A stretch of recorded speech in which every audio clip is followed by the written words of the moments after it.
Radar Prever FM. Você por dentro de tudo. Radar. Pontualmente meio-dia, uma ótima tarde para você que sintoniza o 100.9 da Prever FM, uma ótima tarde para você que nos vê em vídeo pelo preverfm.com.br. Começamos mais uma edição do Radar, sempre uma boa conversa para você e sempre com bastante história. E o nosso convidado de hoje tem muita história para falar, principalmente aqui no trânsito de Botucatu, que todo mundo vai lembrar dele, mas não só isso, o Vicente Ferraldo, o engenheiro Vicente Ferraldo é nosso convidado hoje. Vicentinho, boa tarde, tudo bem? Muito obrigado por aceitar o nosso convite. Eu que agradeço, Júnior, é uma honra, uma satisfação. Em primeiro lugar, eu queria, na tradição judaica, existe uma palavra chamada lehaim. E lehaim, quando eles brindam, como se fosse o nosso tintim, quando a gente pega, né? E essa palavra lehaim é a vida, né? Então eu vim comemorar a minha vida junto com você, junto com a minha filhinha. Então, lehaim. Lehaim. A sua filha, a Bebel, que tá aqui junto, aqui do né? lado. Vai falar um oi pra gente, tudo bem, Bebel? Oi, gente, tudo bem? Assessora de imprensa do Vicente. Sim. Relações públicas. E flamenguista ainda. Você viu que essa tem que deserdar. Mas de onde que nasceu esse amor pelo Flamengo? Tão jovem assim. Uma vez a minha madrinha, a Renata Cury, ela me levou pro Rio de Janeiro na casa de uns amigos dela. E daí a gente foi no Maraca. Aí daí eu falei, não, eu quero isso daqui pra minha vida. Daí eu virei flamenguista. Eu fiz a mesma coisa. Renata Cury é culpada, então. É culpada. E eu fiz a mesma coisa com a minha filha mais velha, que chama Alice. Toda a família do meu sogro é São Paulo, eles são Paulinos, né? O Gustavão. Sim. Né? E todo, você vai ser São Paulo.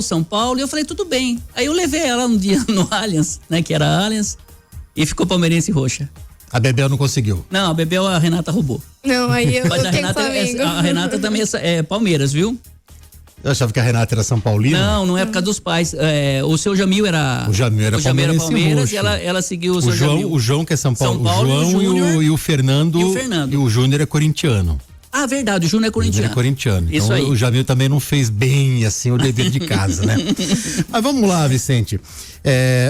Muita gente ainda te aborda na rua, lógico, lembrando do trânsito. É com uma honra também, né? Que é uma satisfação. Foi um período de 15 anos, né? Administrando o trânsito. Outra época também, né? Muito diferente de hoje. Mas, assim, é uma honra. Foi uma passagem muito boa. É uma passagem que muita gente me ajudou, Júnior. E principalmente a imprensa, né? Vocês, na época, a gente tinha uma relação muito boa. E todo mundo não tinha, poxa vida, até vou falar, né? A pegação no pé, tinha aquela pegação no pé, porque o trânsito é muito polêmico, mas não tinha, vou até usar uma palavra assim, deslealdade, sabe? Quando ultrapassa. Então nunca ninguém ultrapassou, nunca ninguém foi ofensivo, né? Teve um episódio aí, depois você vai contar, sobre um atentado, depois a gente vai falar sobre isso também no decorrer da nossa conversa. Mas foi muito legal a relação que eu tinha com a cidade, de amor e ódio, né? Eu me recordo quando eu sentava em alguns lugares, correio, ou que eu ia fazer alguma mudança de mão de direção, todo mundo chegava para mim, pelo amor de Deus, o que você vai fazer, né? Porque a gente contava veículo, é muito legal, foi uma passagem muito boa e para minha carreira foi espetacular, né? Você é de Botucatu? Sou família de Botucatu. Nascido aqui? Sim, nascido aqui, muito jóia, então... Aí eu fui fazer, né, faculdade de engenharia. Eu comecei, na verdade, na Guarda Mirim. Que legal. Então eu fui guardinha Mirim. Tem até uma história com a Dona Herô. Conta aí. Porque eu queria... Dona Herô, pra quem não sabe, pra quem é mais novo aqui em Botucatu, ex-primeira dama do município, ex-presidente do Fundo Social de Solidariedade, era esposa do então prefeito Jamil Cury. Do primeiro mandato dele. Do primeiro mandato dele em 82. Aí, depois no segundo também, né? Daí no segundo eu já trabalhava com ela, porque daí a minha história foi junto com ela no segundo mandato do seu Jamil. Então, o que aconteceu? Eu queria, né, trabalhar, meu pai já tinha falecido com 11 meses, meu pai faleceu, então eu só vivi com a minha mãe, vivi até agora, recentemente, com 91 ela faleceu, agora ano passado. Belezinha, uma relação muito bacana, muito jóia. E aí, eu queria trabalhar, né, Júnior, porque, poxa vida, um filho único tal, precisava ajudar em casa. Aí eu fui procurar e todo mundo falava, vai conversar com a Dona Herô, né? Eu fui e ela encaminhou pra guarda. Só que eu era um pouquinho mais cavalão, assim, e o pessoal falou, olha, teve uma oportunidade na Sabesp. Aí eu fui pra Sabesp. E foi muito bacana, porque eu fui trabalhar numa área técnica. Então eu trabalhava com os engenheiros, com os topógrafos, desenhista. Então já tinha aquele ambiente ali de técnica. E apareceu a oportunidade de fazer a faculdade. Daí eu fui cursar a faculdade, fiquei um período em Lins e eu me formei em Rio Preto. E esses dias eu tive a oportunidade a Babel estava comigo, da gente ver a Dona Herô. Então foi muito bacana. Ela tá bem? Tá bem, super bem. Um pouquinho, né, esquecida de algumas coisas, mas super bem. Tá morando lá no... Sim, mora numa casa, perto da Botucatuense lá. Isso. Que era um endereço famoso do eu acho que o Júnior, o Fernando que acho que mora lá, né, filha? Se bem que eu acho que o endereço mais famoso dela era ali na Velho Cardoso, né? É Moraes de Barros? Moraes de Barros, né? Que as pessoas batiam de madrugada. Muito legal. Que era outra época, igual no trânsito, né? Foi uma outra época, muito bacana. Enfim, daí eu fui pra faculdade e quando eu voltei eu procurei a Associação de Engenharia. Não tinha serviço e tal, tava trabalhando na loja que chamava Village aqui no bairro. Lembra que tinha uma loja de materiais para construção, que era de uma prima minha? E aí apareceu uma oportunidade. Eu fui conversar lá com o pessoal, eu falei, mas aqui a Associação de Engenharia não é para procurar emprego, não tem emprego aqui, a gente tem uma associação, né? E o seu Jamil estava no início do segundo mandato dele. 93. Eu não sei se você vai lembrar, que você é muito mais novo que eu, mas lembra que veio, o seu Jamil contratou uma empresa para fazer um estudo sobre trânsito, que eram os japoneses do trânsito. Recorda disso, Júnior? Vagamente? Japoneses, eu acho bem vagamente. Tinha duas pessoas lá que, importantíssima, fundador da CET, um cara da CMTC e tal, e eles vieram fazer um trabalho de trânsito. E um dos japoneses, que é o Milton, que eu tenho até contato até hoje, ele queria uma pessoa que fosse recém-formado. Ele pediu pro seu Jamil, falou, cara, eu preciso ensinar alguém que não tenha vício nenhum, que sempre é o ideal, né? Poxa vida, né? Que olha que oportunidade. E quando o seu Jamil ligou lá na Associação de Engenharia, falaram, puxa vida, tem um menininho lá do bairro, cara. Isso é estar no lugar certo na hora certa. E aí tive essa oportunidade de estar com o seu Jamil lá os primeiros 4 anos, entendeu? Então daí, aconteceu muita coisa. Nesses primeiros 4 anos, duas coisas marcantes, né? A primeira, esse curso que durou 1 ano, então eles vinham toda semana. E eles tinha um que é o mais novo, era super bravo, irmão. Ele falava, olha, faz direito, quero que você meça tal rua, conta veículo. Montamos uma equipe, era 10 estagiários, 5 no transporte coletivo, 5 no trânsito. Então foi aquela agitação para ter os dados para eles fazerem a proposta do trânsito, né? Passado 1 ano, eu fui lá pra garagem, que é no comecinho da Rua Mando. No Lava-Pés. No Lava-Pés ali. E uma das primeiras coisas que a gente fez foi toda a inversão de mão de General Teles, Cardoso, Costa Leite. Então já peguei uma bucha. Mas tinha um senhor que chamava Brancão. Brancão, era amigo do meu pai. Poxa, amigo do seu papai, do seu Jamil, né? Do bem-vindo, toda a turma ali do bairro. Você lembra? Eles ficavam na padaria do Bosque. Isso, muito histórico isso, né? Isso é muito bacana. O Jamil atendia no degrauzinho da padaria ali. Você vê, né, como que mudou, eu era criança, eu lembro disso. E eles decidiam muita coisa ali naquele lugar, né? E aí, eu fui trabalhar com ele e tal, passado 1 ano e pouquinho, ele faleceu, irmão. E com 25 anos, eu fiquei com o trânsito. Aí o seu Jamil falou, continua lá você, Vicente, e toda a responsabilidade, muito jovem, de estar à frente seria o DET, né? Que seria o Departamento de Engenharia de Tráfego. E aí eu fiquei o tempo do seu Jamil e logo entrou o Pedrinho. Aí, assim, é muito difícil ter alguém, na época, especialista em trânsito. Eu tinha feito esse curso, já tinha feito especialização. Então, vamos ficar o Vicentinho lá, né? Aí teve os desafios. Bons desafios, né? Você lembrou outro dia de um grande desafio na época do Pedrinho, foi o alargamento do Pontilhão, né? Então, esse foi eu costumo dizer que o Pedro, na gestão Pedro Lozzi, ele teve 2 grandes obras que ajudaram muito Botucatu. E se a gente já tem uma situação complicada hoje, porque a cidade não avançou, as ruas são antigas, né? E a gente tem uma proliferação de carros e motos. Se essas 2 intervenções não fossem feitas, que era o alargamento do Pontilhão e a duplicação da Da Soares, da Sartori. Da Domingos Sartori. Domingos Sartori, opa. Você participou das duas, né? Aqui já existia o planejamento da obra que foi executada lá pro Dr. Nelson Lara, pessoal que já era da equipe da secretaria. E eu ficava com a parte de trânsito, né? Todos os desvios, mudança de mão de direção. Eu lembro que eu fiz uma mudança muito legal nessa época. A rua Floriano Simões e a Cesário Mota. Então hoje a Floriano Simões, ela vem lá da Vila Antártica e vem pra lá. Ela foi invertida. Verdade. Por que ela foi invertida, Júnior? Pra gente dar acesso ao Bento Natel. Pra levar o fluxo pra lá. Pra levar o fluxo pra lá, né? Não que se vá se fazer hoje isso, mas a demanda hoje, quando você tá trabalhando com trânsito, é a saída, né? Você precisa chegar na escola no tempo certo, você precisa chegar no trabalho no tempo certo.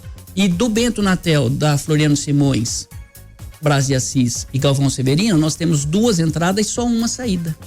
Né? Então, naquela época, deu uma fluidez de trânsito porque foi invertido isso aí, foi muito bacana. Para quem tá no carro agora, para quem tá aqui em Botucatu há menos de 30 anos, ou para quem vai passar pelo Pontilhão agora, tá ouvindo o radar aqui da Prever FM, nós tínhamos ali era um apertamento, né? Um leito carroçável, né? Que passava carroça, né? É impressionante, ali não passavam 2 carros, né? Era um que descia, um que subia. E o fluxo era enorme, né? Sim. Para fazer a engenharia de trânsito ali para levar tudo pro Bento Natel. Foi uma loucura, né? Foi uma loucura porque o Bento Natel não era utilizado. Não. Né? Todo mundo gostava de utilizar o Pontilhão. E eu me lembro que no primeiro dia que interditou ali, eu trabalhava numa outra emissora com o Jaiminho Contessotti, na Municipalista, né? ele teve aqui inclusive. Eu vi a entrevista dele. E ele foi dirigindo e eu fui narrando. Uma loucura. Eu nunca tinha visto o Bento Natel daquele jeito, mas depois tudo foi fluindo, né? Depois fluiu, a obra ficou pronta, voltou, né, o cotidiano da cidade. E depois, futuramente, a gente, quando começou a aumentar carro, porque esses dias o Rodrigo teve aqui, né? Sim. Muito bom, o Rodrigo é um cara esforçado Seu demais. Aluno, né? Não sei se por sorte ou por azar dele. Por né? sorte. Queira Deus que seja por sorte, né? Considero muito ele. Ele tem um desafio muito grande, muito bom, cara. O Rodrigo é um cara que esforçado, parabéns pra ele. E tá com o desafio de ter 100 e poucos mil carros e a gente 80 mil. Então é completamente diferente, né? Quando você saiu, era 80 mil? Não sei o número certo, mas possivelmente há 10 anos atrás, né? É uma loucura hoje se a gente imaginar uma cidade. Eu quase terminei o João. Um pouquinho antes eu saí. Se a gente imaginar uma cidade com 150 mil habitantes, se a gente tá caminhando a passos largos aqui para 130 mil veículos. Você vê. Proporcionalmente falando, né, Vicente? A gente tem uma das cidades com o maior número de veículos, né? Exatamente. Então, e parabéns pelas administrações futuras, porque, né, essa obra da rodoviária ficou muito legal. A própria conquista da passagem do Jardim Cristina pro Jardim Paraíso, isso foi muito legal, né? Foi uma passagem de nível depois de tantos anos, né? Muitos anos. E a gente imaginava, tá longe. Não, ninguém vai usar. Passa lá agora, né? Então foi muito legal. Então quem trabalhou nisso daí foi o Cury, foi o Pardini, então foi bem bacana. Eu lembro quando o João chegou, ele teve um desafio em 2014. 2014 a gente teve que fazer o plano de mobilidade urbana. Foi. Aí o João projetou, a gente devia estar ali em 2012, depois a lei chegou em 14 e a gente aprovou a lei, mas o João já falava desse circuito viário. Muita gente falava, o doutor Eugênio Monteferrante também, vamos, né, lembrar aqui a figura dessa pessoa importante também. Uma pessoa pouco lembrada, inclusive, na história. Pouco lembrada, né? Pouco lembrada. E foi tanto que ele contribuiu. Um ícone ali né, do planejamento. Ele olhava muito à frente do tempo dele. E a gente montou na época, o João tinha um slogan lá que era Botucatu 2025. Nós estamos em 2026, gente, né? Então, pra você ver que é recente e o que a gente conquistou. Então foi muito bacana. Então acho que as administrações agora, de um tempo pra cá, nós tivemos muita sorte, né, Júnior? Ô Vicente, se a gente olhar a Sorocaba, por exemplo, né? A Sorocaba, ela tem um centro velho e quando ela começa a expandir, Sorocaba vira uma metrópole. Metrópole. Quase, né? Botucatu nunca quis sair daquele centrinho velho, né? Abre uma escola, que abre no centro. Abre um restaurante, que abre no centro. Abre uma loja, que abre ali. E não tem aquela mentalidade de você expandir, né? Botucatu foi a passos lentos, né? Agora que começa, de uns 10 anos pra cá. Fórum que foi pra lá, né? Foi uma... Mas mesmo assim não levou o que a gente imaginava que levaria de movimento, né? Lembra que eu falava da Praça dos Três Poderes, lembra disso? Que falava os terrenos estavam lá, né? Tinha terreno pra prefeitura, pra Câmara e pro fórum. Não, eu acho que vai ser inevitável, Júnior. Em algum momento, a gente é muito tradicional, mas em algum momento vai existir essa situação de estar um pouquinho mais longe, porque realmente o trânsito, a mobilidade urbana é importante hoje, né? Você acha que Botucatu ela tem características sui generis, né? O pessoal não quer sair do centro? Eu poderia repetir essa pergunta para você? Não, a gente não quer sair do centro. Eu vejo uma outra situação que eu queria lembrar aqui, né? Como é que é o uso do transporte coletivo? Né? Então, lá no Seu Jamil, no Lose, a gente imagina o final do Pedro Lose ali, 2000, transportava na cidade, esse é o número que eu me recordo na época, 34 mil passageiros no transporte coletivo. Passageiros não são pessoas, tá? Que a pessoa pode ir e à tarde ela voltar. Então, e tinha um número certo de linhas de ônibus. A última vez que eu conversei com o Rodrigo, parece que estava em 18 mil, quase a metade do número de passageiros, e a gente aumentou Santa Maria, Maria Luísa, todo o Rubião. Então, poxa vida, foi... então aumentou-se muito a quilometragem dos ônibus e diminuiu-se muito o número de passageiros. Então, como é que você sai hoje? A gente tinha feito uma campanha de trânsito uma vez e a gente queria saber quais eram os acidentes de trânsito. Então, quem era o nosso, pelo amor de Deus, vou falar assim do jeito que o cliente nosso, né? Porque a gente era da secretaria, a gente queria conhecer essas pessoas. Vítima, né? Quem era a vítima do acidente de trânsito. E aí a gente pegou todos os boletins. Então, 50% dos acidentes era com moto. Na época. Já naquela época. 50% era com carro. Mas quem que era o cara da moto? A gente falava, o moto entregador, é o cara que tá ali na correria do trabalho dele também. Mas pontuou um pouquinho das meninas. Então muita gente ali então começou a aparecer uma campanha da gente reconhecer quem eram essas pessoas que se acidentavam. Então era pequena, aquelas meninas eram pequenas, acidentes pequenos, mas que o tipo de vestimenta dela, sempre com um saltinho alto, porque ela ia trabalhar, uma bolsinha tiracolor. Então, conhecer também quem as pessoas que são os acidentados é uma coisa importante também nas campanhas de trânsito. Hoje fica fácil e visível, né? Né? Então, e toda vez que você começa o jornal das 5 da tarde, você começa a relatar, né? E as câmeras. Então... O pessoal respeitava mais o trânsito naquela época? Eu acho que era igual. Acho que isso vem do ser humano, e se a gente não tiver a consciência mesmo e martelar isso, e tem a escolinha de trânsito, né? Então esse trabalho é feito já lá no começo. Então a próxima geração, eu acho que vai ser um pouquinho mais treinada que a nossa. Escolinha de trânsito começa na sua gestão, né? Começa na minha gestão. A gente já fez a primeira, depois o Rodrigo reformou. Como é que foi? Como é que surgiu a ideia? Como é que foi o barracão antigo lá, quebrado tudo. Falei, vamos montar. Daí a gente, com força própria mesmo, os próprios funcionários na época rebocavam, a única coisa que eu precisei fazer na época lá era fazer aquela tinta epóxi, daí eu contratei. A gente mexia com tinta, né? Mas aí eu contratei uma pessoa que fazia isso, desenho, tudo. Então foi muito bacana. E foi um prêmio que a gente tentou fazer um prêmio, né? Porque teve algumas coisas curiosas. Vamos falar sobre curiosidade, que é legal, né? A gente lançou uma placa uma vez, que era uma placa amarela, uma mãozinha. Me lembro. Lembra disso? E a gente colocou, porque o ponto nosso principal era aqui na Baixada, na Casa da Borracha. Então, se a pessoa esticasse a mão e parasse ali para fazer a travessia, era o ponto principal que a gente queria, Tá. que seria um marco para que pudesse isso ser repetido em outros pontos. Nós martelamos, convidamos o pessoal dos Demolês, que a gente fez um bloqueio de trânsito lá, convidamos o pessoal do Rota Kids, acho que a Bebel não lembro se foi, ou a Alice, a mais velha que foi. E aí, para tentar fazer isso aí. Então, essa foi uma curiosidade que depois eu vou explicar por que não tem. Uma outra curiosidade que tinha em Botucatu, no BTC, quando eu estava na prefeitura e a sala, nessa época dos japoneses do trânsito, ficava em cima ali. Então eu via aquela rua lateral do BTC. Bem de frente pro BTC ali. Ficava bem de frente lateral pro BTC. do prédio da prefeitura. Lateral que é a entrada, exatamente a entrada do clube. E a gente tinha colocado, que hoje já existe também, a placa de proibido estacionar. Júnior. Um dia o cara lá, 2 dias o cara lá, proibido estacionar e tal. Aí a gente inventou uma placa, cara. Proibido estacionar, e a gente colocou o valor da multa.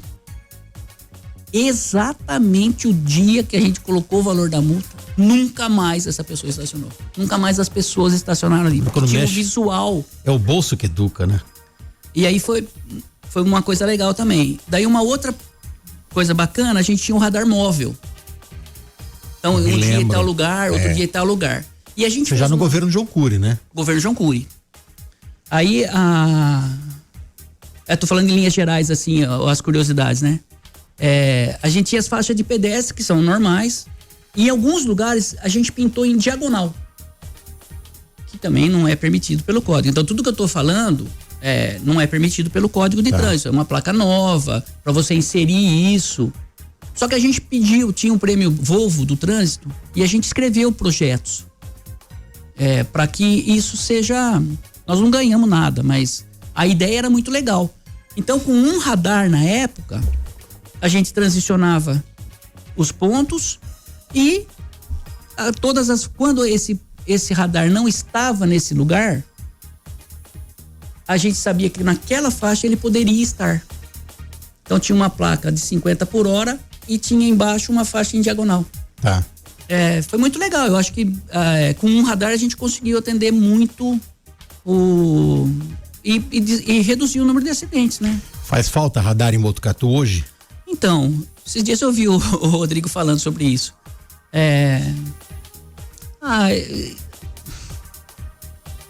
Precisa educar. Como que a gente vai educar? Né? Como é que a gente vai ter o gestor público vai fazer alguma coisa assim? É duro você não ter algo que vá doer no bolso, né? Então, eu acho que, assim, na época, então não quero falar de agora, mas na época eu tomei a atitude de ter um radar e a gente transicionava de lugar. Então foi isso, se eu tô certo ou tô errado, foi o que passou, né? Eu sei que o Fábio Leite, ele já externou isso. Deve ser complicado você colocar o radar semafórico. O que está acontecendo com os acidentes de trânsito. Pode medir velocidade, vai colocar ali quem ultrapassa o sinal vermelho, né? Sim. Não, o prefeito está fazendo um trabalho muito legal. Você acha que seria um ganho interessante se ele conseguisse? Eu acho que tudo é bem-vindo, Júnior. Tecnologia hoje, tudo é bem-vindo. Vê o que a gente passou da máquina de escrever, né? Para o celular, que eu tenho uma máquina antiga lá em casa que serve de decoração para nossa casa, né? E outro dia a gente apresentou para a Bebel, curioso, né? Como é que a gente mexe com isso, porque a tecnologia que ela tem, a cabeça que esses, né, que tem, então sempre é bem-vinda a tecnologia. E eles fizeram uma contratação aí, eu tô super por fora. Deus me deu o presente do seguinte, eu amei o que eu fiz. Eu amei o que eu fiz. É uma bênção tá por fora, né? E hoje, você entendeu? E hoje eu tô vendo de fora. Mas tem um trabalho muito bacana sendo feito aí pro trânsito. Eu acho que vai ter muito sucesso. Eu rogo a Deus que ele tenha sucesso nisso. O Rodrigo também. Ô, Bebel, seu pai fez uma maluquice uma vez na frente da boate Floriano. Essa foi boa. Lembra? 99. Acho que foi 99, ou comecinho do ano 2000. Então fez um teste com o pessoal que tava indo pra balada. Lembra? Poxa vida, os obstáculos, os cones. Vai lá, o jovem que tá entrando na balada vai dirigir sem beber. bonitinho, passou. Aí toma dose, dirige. Toma outra dose, dirige. Mas você lembra? Pra mostrar como que o álcool efeito, influenciava. Conscientização, né? Foi muito legal. Seu pai já te mostrou foto disso? Eu nem sabia disso. Ele fez de madrugada, tava lá ele na balada. Na frente da balada. Mas parou todo mundo. E, Parou, virou um estádio de futebol, virou um assim. estádio de futebol, polícia, todo mundo ajudava. Mas é muito legal, desperta até curiosidade na própria pessoa, né? Fala, nossa, é sério que eu fico desse jeito? E depois foi filmado isso, Foi. Gabriel, e a gente levava nas escolas, junto com a Liga do Trauma, da Unesp. Muita gente acreditava, Júnior. Muita gente acreditava que podia ser diferente, entendeu?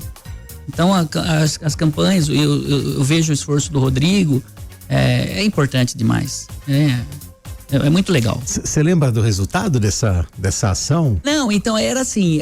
Eu lembro que teve um rapaz que derrubou todos os cones, parecia jogo de boliche. Sabe como que a gente fazia? Então a gente, na primeira passagem da pessoa sóbria, a gente media o tempo que ele fazia para percorrer o percurso total. E sempre era com mais atenção. Olha que curioso. Na segunda vez que ele estava já alterado, porque tinha o tempo que a gente fazia, e quando você ingere rapidamente, sobe mais rápido também. Né? Então, o efeito... E lá a gente não tinha tempo para demonstrar tudo.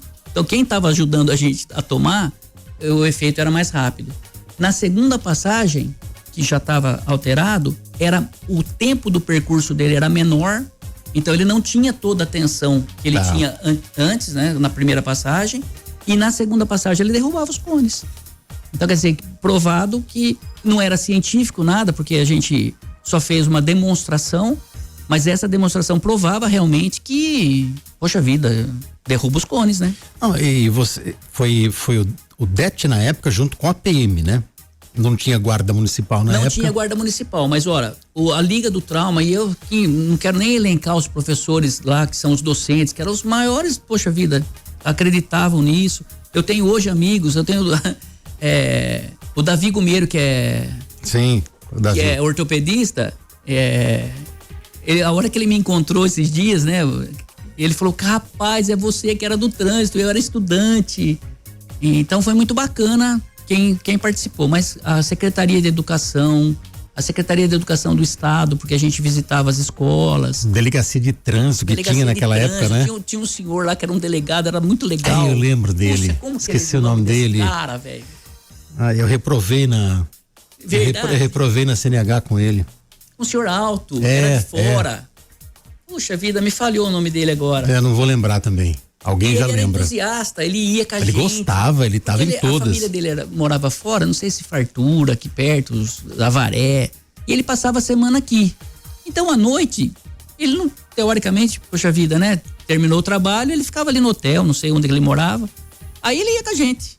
Então, era muito legal. E ele era uma figura... Eu fui fazer, que a autoconfiança pode derrubar a pessoa, né? Então eu fui fazer o meu exame para tirar a CNH, então já tinha feito aula, tava legal, bacana, tudo bonitão, falou, é hoje, né? Daqui a pouco já tô com a minha carta já. E quando chegou na frente dele, Alencar, ele tava sentado na calçada, me lembro dessa imagem, sentado numa cadeira, com os pés na outra cadeira, lendo um jornal. E eu cheguei, fiz a primeira, fiz a garagem e tal. A hora que eu vou fazer a baliza, com tanta autoconfiança, meu pé escapou da embreagem. Ai, Júnior. E o carro deu um pulo e do cone de ferro. E eu só lembro dele fazendo assim, ó, com o jornal abaixando, olhando assim e voltando com o jornal. Falei, fui reprovado. Fui reprovado. Que coisa. Bons tempos, não, Vicente? Era diferente. Hoje o tempo é bom também, mas era diferente, eu acho que o envolvimento com a cidade, eu me recordo quando a gente fazia as campanhas do ar, então junto com o pessoal do meio ambiente, a gente convidava todas as oficinas de trânsito. Eu me lembro. Poxa, parava o trânsito lá, daí a gente colocava um selinho, você participou, convidava os taxistas, convidava sempre os taxistas primeiros para eles, né, alavancarem a proposta para as outras pessoas. Legal, eu acho que foi assim, me orgulho muito disso. Nós não estamos no outro programa Na Pressão lá que tinha da turminha, mas eu fiz muita cagada também, né? Então foi muito legal. Dá pra perceber como é que é quando eu falei, puxa, aqui eu errei, hein? Eu acho que é assim, Mas também não tem acerto sem erro, né? a gente fazia. Eu me recordo um dia que o seu Jamil, depois, logo que faltou o Brancão, eu assumi lá, muito jovem. E tem uma rua que é chamada a do Senac, lá, Rafael Sampaio. Sim. E era 2 mãos lá, cara. Olha pra você ver que loucura, você imagina Rafael hoje. Sampaio hoje, 2 mãos? Não, antes. Antes. Não, e aí começou a dar problema. Não, eram 2 mãos. 2 mãos, eu tô afirmando. Até ali Na subida, tudo ali, da Rua Curuzu, da Rua Curuzu pra baixo, pra cima era 2 mãos. Então você chegava pela Curuzu e subia 2 mãos ali. Uhum. Aí o senhor Jamil, todo mundo reclamando e tal. Vicente, vamos lá. Então por isso que eu falo das contagens volumétricas. Aí eu fiz uma contagem de 100 horas. Então eu ficava lá sentadinho lá na coisa, tal. Cheguei pro doutor Jamil e falei assim, doutor Jamil, é o seguinte, cara, 67% desce. O que o senhor quer que eu faça? Desce. Eu falei, eu tenho 100 horas de pesquisa, o impacto vai ser muito menor se a gente fazer com que desça, e ele aprovou. Ele falou, não, vamos lá. E é o que tem hoje. Então, assim, o trânsito, como o transporte coletivo, é uma questão muito técnica. É uma questão que você consegue ter balizamentos. O transporte coletivo, que é o grande desafio, acho que hoje, da administração, porque precisa colocar dinheiro, né? Ele não consegue suportar. Então, os prefeitos, sabiamente, mantiveram as tarifas.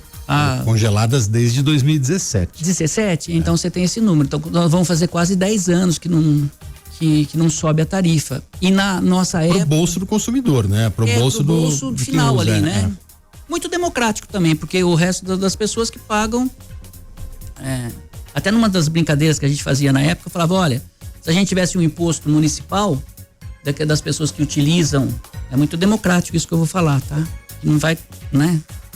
Mas se tantos centavos do combustível nosso fosse para utilizar no transporte coletivo, então tem um monte de ideia que poderia ter feito e também acho que não poderia também não ter funcionado, né?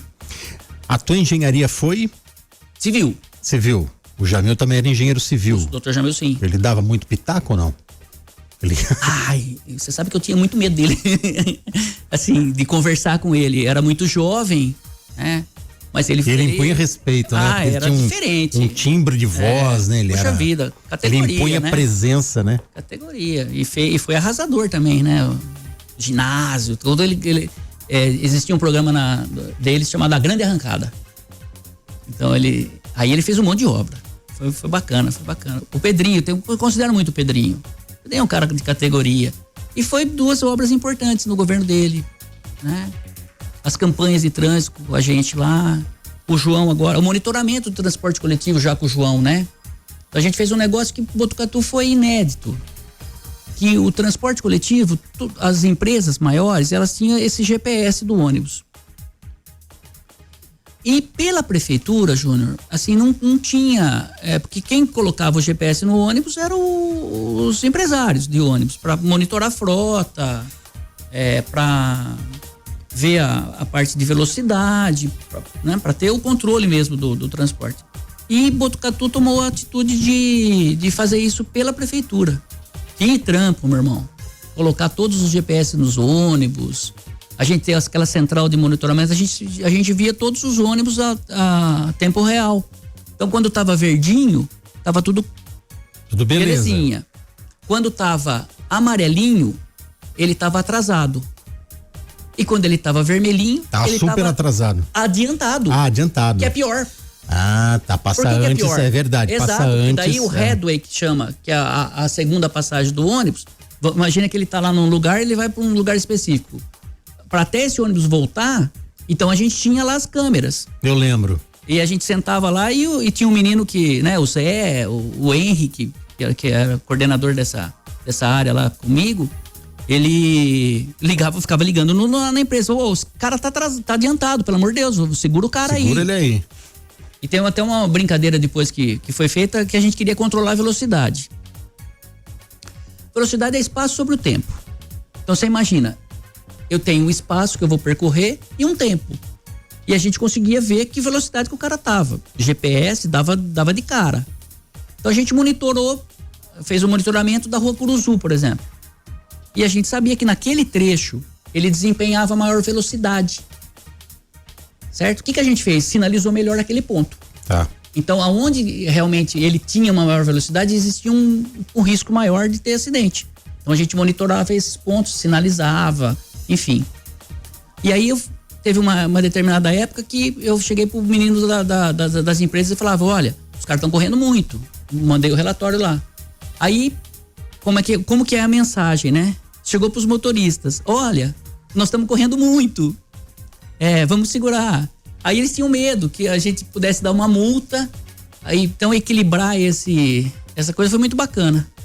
E muito complexo também, né? Ah, não, complexo. Por isso que eu tô dizendo, como na engenharia, por exemplo, cálculo estrutural, depois, né, eu até vou falar para você como que a engenharia evoluiu, né? A engenharia evoluiu da seguinte forma, hoje existe um conceito chamado BIM, que é Building Information e a modelagem, tá? Então é a modelagem da informação dentro da construção, que é um conceito. Existem alguns programas, então, por exemplo, existe o AutoCAD, já existe um outro programa chamado Revit. Uhum. Esse Revit faz uma coisa muito bacana, Júnior. Ele faz uma coisa chamada compatibilização. Então você pode receber, então você tem uma planta arquitetônica da sua casa lá, o quarto, sala, cozinha, banheiro, mas você pode receber informações, então building, né, informações, dentro desse programa, que é chamado compatibilização. Então você pode receber um projeto de uma pessoa de cálculo estrutural que está em São Paulo. Você cola dentro desse projeto. Você pode receber um cálculo elétrico. Você pode receber um cálculo hidráulico. E você pôr tudo dentro desse programa que você vai ver todas tridimensional. Um profissional, que a gente faz isso no escritório muito inicialmente, tá? Porque depois tem as classificações. Uhum. Então, o que acontece? A gente recebe esses programas e um profissional, ele faz esse tipo de compatibilização. Daí ele fala, olha, o cano de água tá passando dentro de uma janela. Tô exagerando. Não tá centralizado. Então, todos os profissionais fazem essa compatibilização antes de você ir para a obra. Tá. Que é o que a China faz. Monta o hospital em 7 dias. Entendeu? Aí a resposta, por que eles agem tão rápido eles assim? fazem, porque antes existe um planejamento muito técnico, como o trânsito, muito técnico do que a gente ia fazer. Recebi uma mensagem aqui, manda um abraço para esse atleta. Eu e o Sandro estamos ouvindo aqui na academia. Betinho, Pavão. É Sandro o nome dele? O Sandrinho, tá? O Sandro, eu tô falhando com eles, viu, irmão? Porque o nosso horário era meio-dia lá Só que faz acho que uns 6 meses que eu já fugi da academia. Eu tô vendo essa tela aqui, eu acho que eles estão lá na academia mesmo. Estão na academia, deve estar o Sandro. André Macari, tá o Sandro, o Beto Pavão, não sei se tá vendo. Acho que ele vai ver depois. Daí ele falou também, contou uma mentira muito grande pra você aqui, que eu jogo bigobol, né? Você não joga? Eu não jogo. Nada? Nós fomos tentar, ele né, joga filhinha? alguma coisa, Bebel? Então, meu pai, ele é picareta, essa é real. Gostou dessa? Porque meu pai, ele é bom. Ele é muito bom em esporte de raquete no modo geral. Mas no pickleball ele arrasou, assim. A gente falou, pai, vamos fazer um esporte eu e você junto. Ele falou assim, não, tá, beleza. Falei, vamos jogar tênis. Daí a gente tentou jogar tênis, não deu o horário. Ele falou, lá no tio Beto tem uma coisa super legal, um pickleball, vamos lá. Falei, vamos. Eu não conseguia jogar. Meu pai, ele arrasou, ele e o professor não acreditava. O Andrezinho Macari. André Macari. Que joga mais ou menos, é né? muito ruim, né? Eu não acreditava, porque Não, assim, ele arrasou. Olha só, Vicente Ferraz, Mas aí a gente jogador não de conseguiu. pickleball, Mas daí a gente não conseguiu ir junto. Porque eu queria fazer uma coisa com a minha filha, né, cara? Então, que nem tá crescendo, 16 anos. Ela esse final de ano agora até setembro, final de setembro, faixa preta de Kung Fu. Se Deus quiser. Puxa vida. Muito legal, bonitinha. E se passar, vai estar treinando pra isso. Hoje ela vai passar, né? E aí eu falei, poxa, filhinha, a outra já tá fora, né? Tá indo pro 4º ano de medicina. Então, falei, vamos fazer alguma coisa junto. Aí a gente tentou lá, mas aí não conseguimos os horários.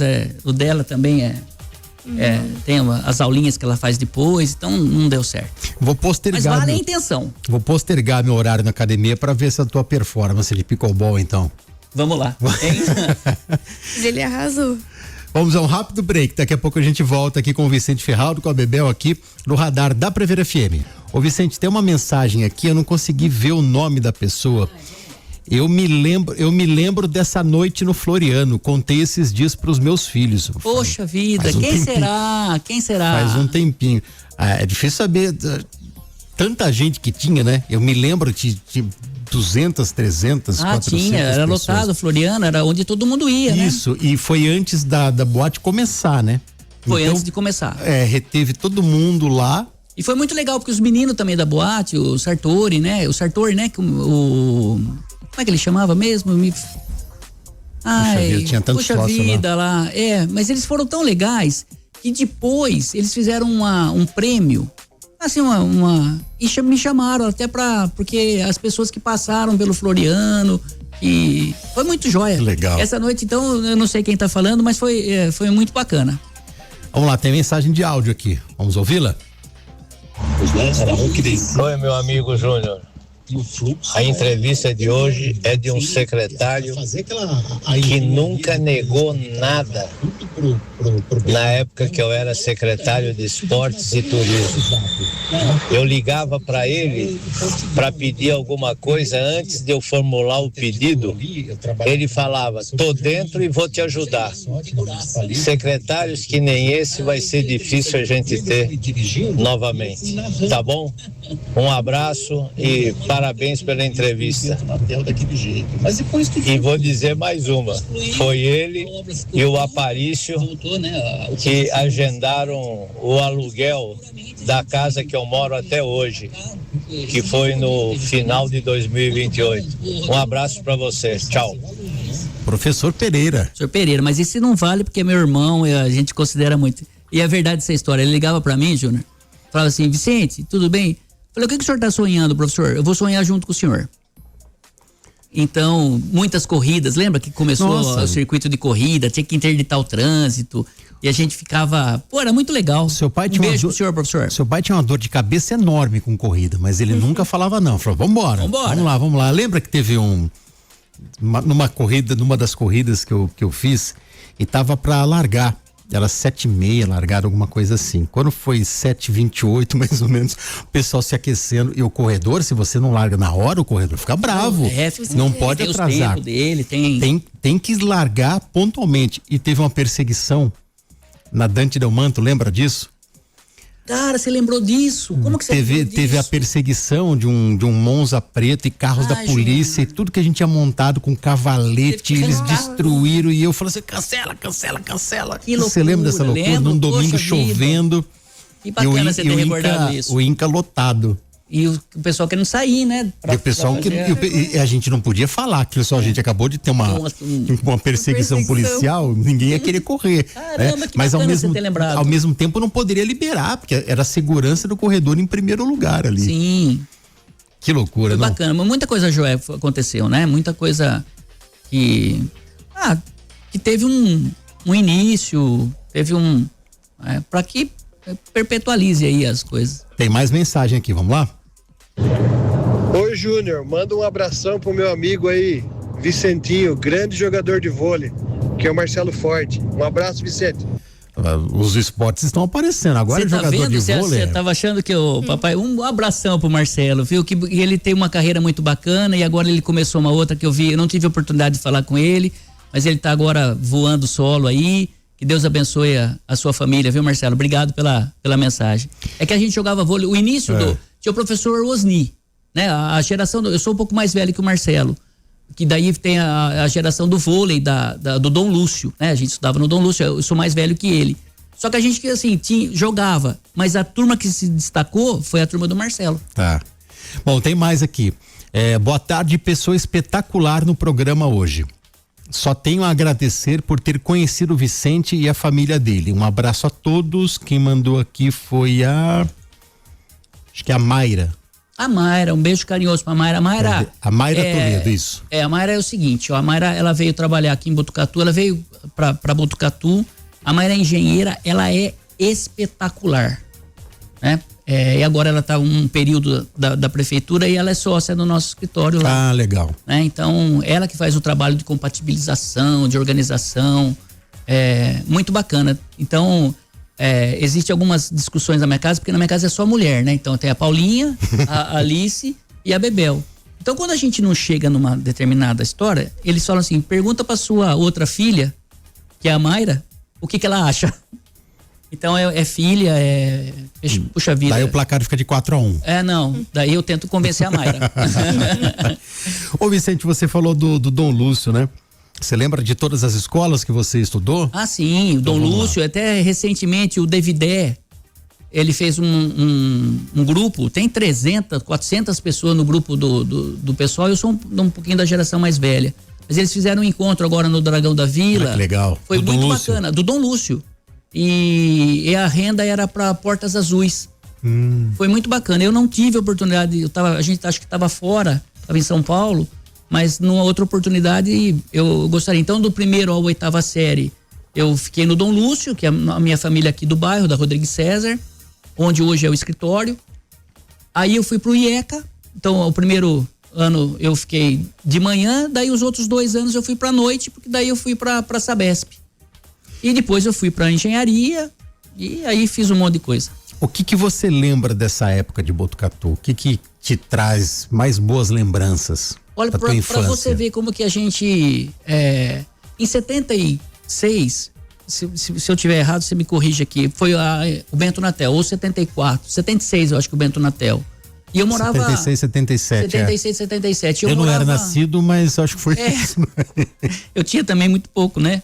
Mas... e a minha mãe morava aqui na Rodrigues César, sobe o Dragão da Vila na próxima quadra ali. Cara, eu não lembro de ter visto essa obra. Olha como que a gente ficava só da escola. Ali, né? Naquele pedacinho, né? Eu não me lembro da obra. É uma coisa que falhou e uma obra importantíssima. Você imaginou hoje sem o Bento Natel hoje? Poxa vida. Poxa vida, né? Então, mas eu me recordo de coisa boa, de jogar bola na rua. A Rodrigues César hoje, que é impossível da gente, pelo trânsito. Mas a gente jogava com aquele golzinho na rua, 5 horas da tarde. Estamos com bairristas aqui, porque eu também sou, a minha origem é do bairro. Eu sou da Brás de Assis. Da Brás de Assis, ali Depois, pertinho. ainda muito criança, que meu pai comprou uma outra casa mais próxima ao centro, né? Mas é interessante isso, como quem vem de fora e já tá há 30 anos aqui em Botucatu, fala assim, mas o que é quando vocês falam um bairro? O bairro é isso, o bairro é a Vila dos Lavradores. Sim. Pra gente, né? Teve um marco muito importante, foi os 100 anos do bairro. Foi, em 93. Caramba, e toda aquela arada, meu tio Pilâncio. Lembra do bolo? Do bolo, 100 metros de bolo. Foi muito bacana. Então, quer dizer, tem a própria escola de samba Dragão da Vila. Dragões da Vila, o clube, né? Muito bacana. Então, a gente tem isso mesmo de bairrista, né? Era da linha férrea pra cima. É o bairro. É o bairro. E como que Botucatu é... E a gente fala, eu vou pro bairro, eu vou pro centro. Vou pra cidade. Eu não me lembro quem que veio aqui, acho que foi o William Lecioli. Então, Botucatu era assim, então tinha o centro e da linha pra cima o bairro da estação. Isso. Aí tinha o bairro alto. Por que o bairro alto? Porque era um bairro que ficava no alto. É muito legal. Bairro da Boa Vista, por quê? Os nomes tradicionais. Porque tinha uma Boa Vista de lá. Muito bacana. Bons tempos, né? Poxa vida. E você gostava, além daqui do bairro, o que você fazia no centro, por exemplo? O que era da tua época de jovem? A gente falou aqui eu falei da época do Floriano. O centro, minha mãe outro dia tentou, tadinha. Não tinha nem dinheiro pra ela falou, vou pagar um curso de inglês pra você. Aí eu fiz no Brasil Cultural, que era onde é hoje a escolinha da Tia Rê, que é no Círculo Operário. Então lá era o cursinho de inglês. Tá. É a recordação que eu tenho. E o clube, a gente jogava bola, adorava, né? Na associação. Aí jogava o vôlei, o Marcelo falou, eu sou ruim pra caramba. Você era ponteiro ou levantador? Levantador. Eu também joguei na rede. É. Eu com o pé eu sempre fui uma negação. Mas handball, vôlei, eu jogava bem. Nunca joguei handball. Olha que coisa, todas depois de geração que estão agora, tem o time master lá do Fogo, do Fred, que é o professor Fred. Sim, eles são craques. São fera. Não, o Fogo é da turma do Marcelo, que é 2, 3 gerações, 3 anos de diferença. Mas poxa vida, eu nunca joguei handball. Olha que curioso. Puxa vida, handball. Jogava futebol. E é mais fácil, né, Bebel, do que vôlei, né? Eu acho mais fácil vôlei. A minha irmã mais velha, ela é do hand também. Ela joga hand? Ela jogava pela cidade aqui. Ela teve uma oportunidade de ir nos jogos e conseguiram. Ela ficou ali no banquinho, entrava um pouquinho, mas eles foram campeões. Vicentinho, eu sou mestre em fugir de pauta. Vamos lá, vamos fugir de pauta então. Não. Então, eu fugi bastante da nossa pauta, inclusive. Mas também não era a nossa pauta, também era um... O que eu não te perguntei que você gostaria de ter respondido? Eu acho que eu sempre faço essa pergunta. É muito bacana. Não, o que eu queria complementar, então, não é nem e não é uma transição de carreira, né? Eu me formo agora, em dezembro, psicólogo. E as pessoas que me conhecem sempre falam que, poxa vida, você foi para a área técnica e agora você está indo para... Mas não é uma mudança de profissão, mas sim um complemento, porque hoje no meu trabalho eu mexo com o sonho das pessoas, né? Que é a casa própria, que é a reforma daquela casa. Então eu faço esse trabalho junto com o Mário, junto com a Mayra, com a Ana Luísa, com o Joãozinho, né? Que a gente trabalha junto com o Daniel Bucchiani. Então a gente tem lá um grupinho lá do nosso trabalho que a gente mexe diretamente com o sonho da pessoa, com a conquista. Eu fui muito tempo da área concreta, a engenharia concreto, o trânsito que seria... Eu mudei muito a direção da vida de muita gente, porque quando a gente faz uma mudança, muita gente fala, pô, mexeu aqui. E é um complemento de carreira, esse curso de psicologia chegando nesse momento na minha vida. Tá no finalzinho já? Queira Deus, tô fazendo meu TCC já.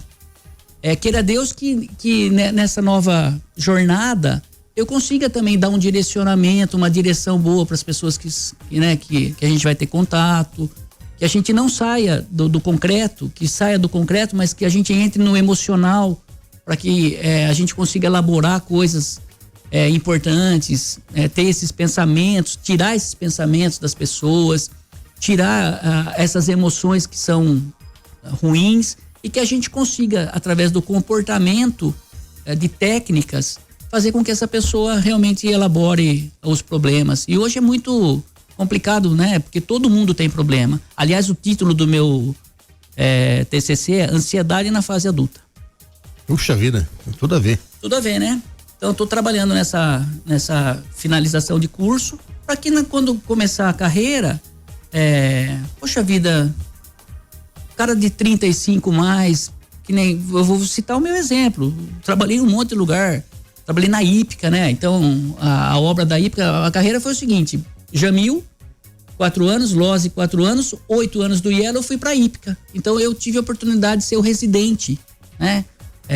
Para fazer aquela obra importante também para minha carreira. Depois o João convidou de novo, depois eu parei, fui para imobiliária, agora a psicologia. Mas é um complemento de vida, não mudança de carreira. Tá vendo, Bebel? Cansa acompanhar ele. Nem me fale. Uma última mensagem aqui. Um forte abraço a todos vocês, em especial meu irmão Vicente Ferraldo. Grande ser humano, um exemplo a ser seguido, com uma educação ímpar, sem contar com sua cordialidade e inteligência. Sou um pouco mais novo, mas tivemos uma infância maravilhosa. Abraços, Henrique Xará. Ô Xará, ele falou que querido, é seu fã. Querido Xará. Mas eu também, a gente era vizinho, os pais moravam na rua de trás. Pessoa querida demais. Um beijo carinhoso pra você, meu irmão. Vicente Ferraldo, muito obrigado pela sua presença aqui, por compartilhar tantas histórias. Você, como você disse, você mudou a direção de muita gente. Faz parte da nossa história. Eu que agradeço, querido, a sua cordialidade, gentileza, irmandade. Eu fiquei muito feliz de estar aqui, em especial com a Bebelzinha que veio me acompanhar. Queria vir, viu, Júnior? Falou, deixa eu ir lá, não é só minha mamãe que vem, né? Então deixa o meu papai lá. E as pessoas que estão nos ouvindo. A mensagem final seria que a gente pode transformar, seja o nosso meio, a nossa casa, o nosso ambiente de trabalho, a nossa sociedade. Então, eu militei muitos anos no trânsito, que a gente possa mudar também a realidade, não só no trânsito, mas de uma mudança comportamental, de uma saúde mental muito melhor para as pessoas, procurar fazer com que essa ansiedade nossa seja cada vez mais retirada dos nossos pensamentos automáticos e que a gente consiga elaborar dias melhores, a cidade melhor. Nós vivemos um momento importante da nossa cidade. Rogo a Deus que a população tenha a sabedoria de a gente eleger as pessoas que precisam ser eleitas aqui, que a gente não perca a nossa representatividade. Então, é essa mensagem positiva de transformar a vida da gente, transformar a nossa casa em primeiro lugar e a sociedade de forma justa e perfeita. Legal, Vicente. Obrigado, Bebel. Obrigado por estar acompanhando a gente aqui também. Obrigada eu, gente. Manda um beijão lá pra sua mãe. Beijo.